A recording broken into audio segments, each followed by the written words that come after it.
friends, welcome back to Mimi's Mixed Bag. If this is your first video of mine, I want to welcome you.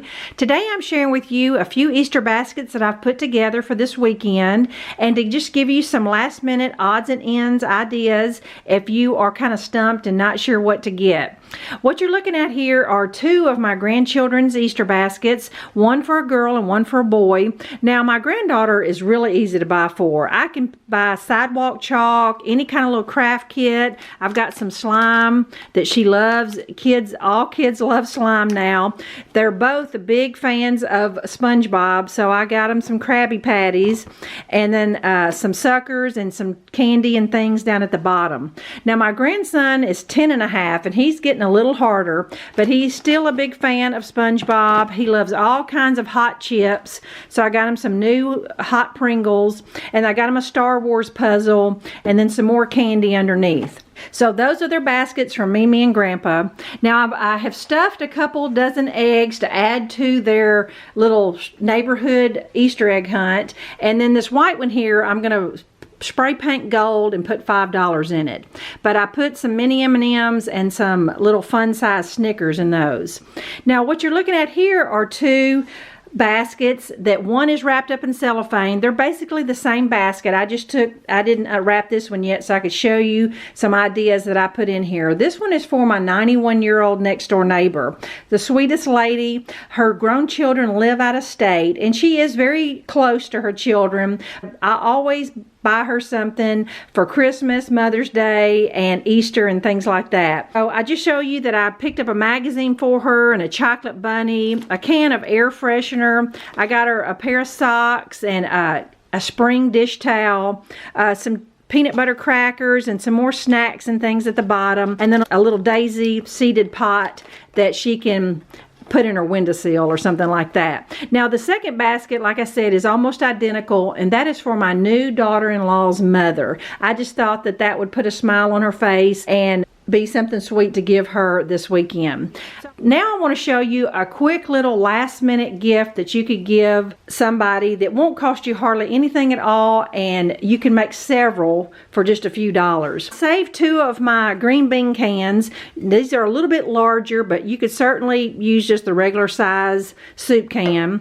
And where I got the idea was I was buying groceries and I picked up this spring Reese's peanut butter cups, and I saw the little Reese's cups in the center of the flowers, and I thought, how cute would that be to make a Reese's peanut butter cup bouquet? I'm sure it's been done before. I've seen all kinds of candy made with flowers and stuff, so that's what I'm going to do. So I'm going to have to cover these little silver cans, and I wanted to show you that I've got gift wrap, I've got colored cardstock, and I'm also going to use fabric to show you that you can use whatever you got to cover the cans and it'll be super cute.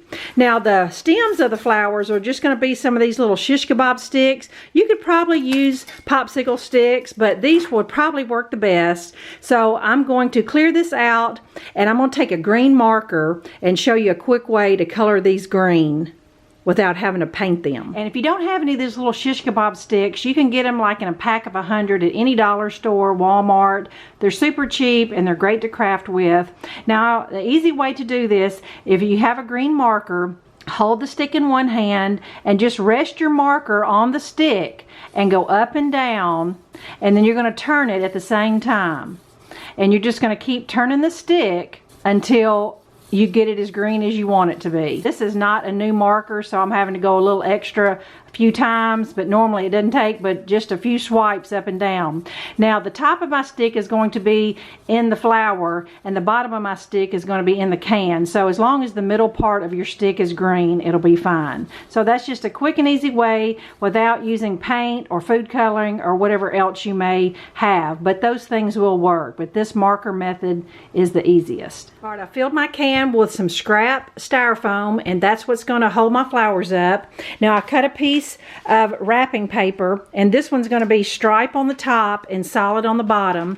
Now I see how I folded down the edge of my paper. I'm going to do the exact same thing with the fabric, so when I cover the top half of the can, the edge at the top will be nice and neat. All right, I've got the top half of my can covered, and this is where it is hot glued neatly where you can't hardly even tell. Now we're using cardstock cardstock on the bottom half, with this being a nice straight edge, I don't have to fold that up. So I'm just going to cut a strip of yellow and hot glue it on the can. I just want to give you a close-up of how much nicer it is if you'll just fold your paper down and fold your fabric down when covering the can. I just want to show you how adorable the trim finishes off the can, and it hides all your imperfections. I've had this little ruffle trim in my stash forever, and I knew eventually I would have a use for it, and I think this little cotton scallop is adorable on the fabric can too. Alright, to make the flowers, you're going to need some paper circles. Now you could certainly cut yourself out a bunch of circles, but the easiest way is going to use